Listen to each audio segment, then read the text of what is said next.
Welcome to our channel, ladies and gentlemen.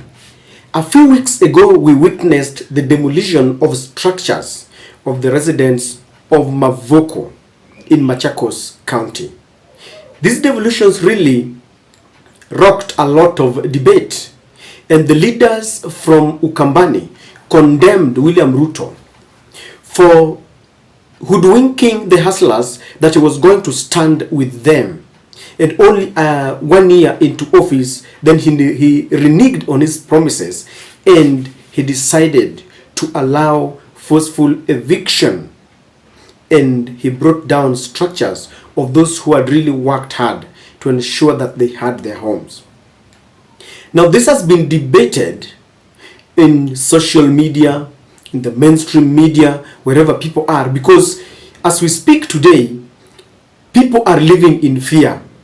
Because it was found out that most of the Kenyans who bought those lands that they built their structures that are now being brought down were actually, deceived by unscrupulous businessmen and some cartels in the Ministry of Land. And experts have been asking, why do you punish someone who bought land innocently? But those who perpetuate this kind of malice within the ministry department has not been brought to book.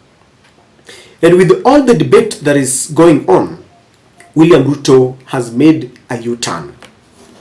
Today, it was reported even in the Standard, because you all know that William Ruto ordered that those who are living on government land, they will be evicted. Those structures will be demolished, because apparently William Ruto wants to put up structures for the affordable housing.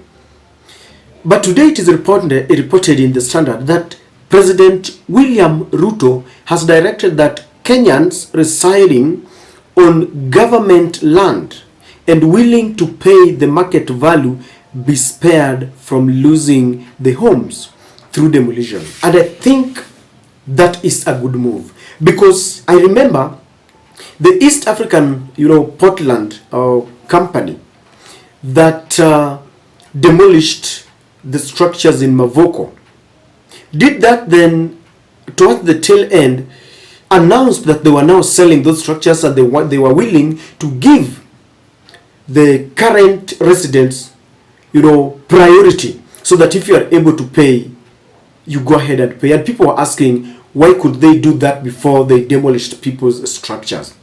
And this move is one that is welcome. Galamue hakimpe. But then, in politics, things don't just happen. Why do you think William Ruto has been forced to make this U-turn? Because I can assure you, this is something that he didn't want, but circumstances have forced him to now make a U-turn.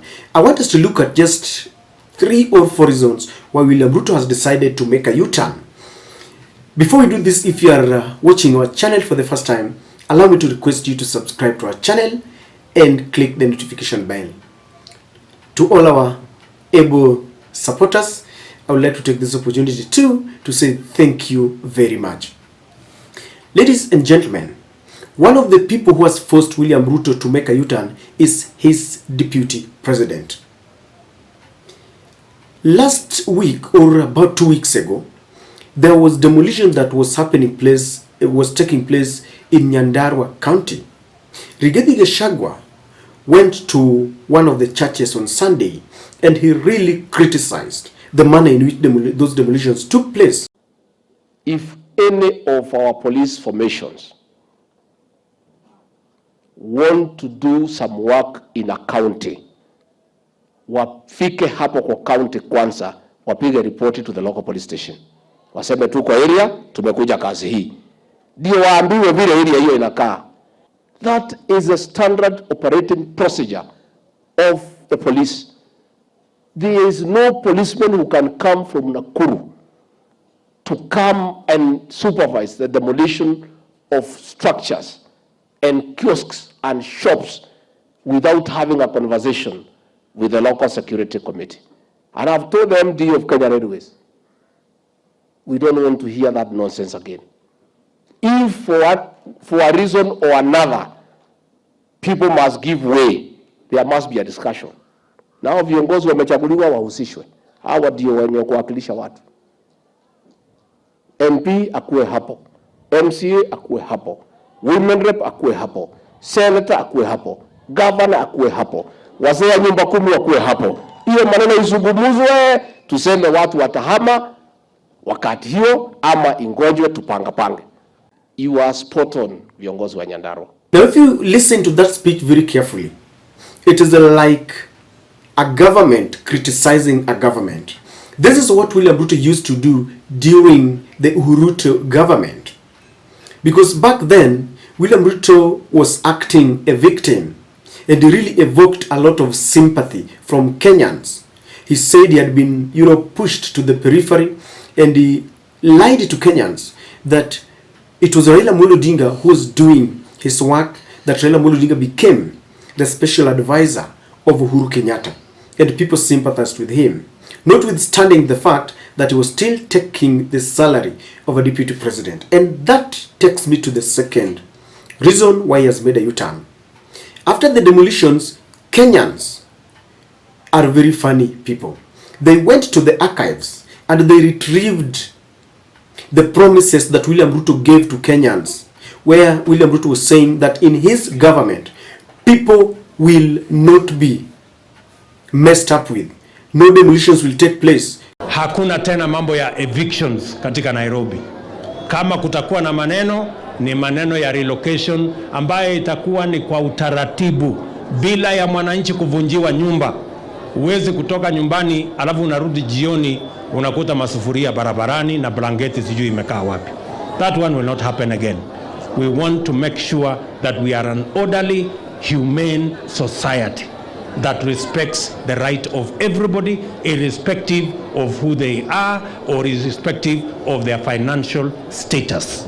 We are all equal before the Constitution. Tumekubaliana watu wa Nairobi? Vijana tumekubaliana? Tunaelewana? Tutatembea pamoja? Wale watu mnaishi Nyamavile hapa, msikuwe na wasiwasi. My government is going to work with you and to work with all the other claimants so that we can have a win-win settlement where you can pay for that land in a way that is acceptable and in a progressive manner where nobody loses their property or their homes. Tumekubaliana? And people told him, internet does not lie. Now with this kind of reminder, William Ruto got ashamed and he decided that he can now make a U-turn. Number 3, William Ruto understands very well that he is looking for votes. And while you are looking for a vote in 2027, because as you can see, the political situation in Kenya today, politicians have forgotten the promises that they gave to Kenyans. They are now focusing on 2027.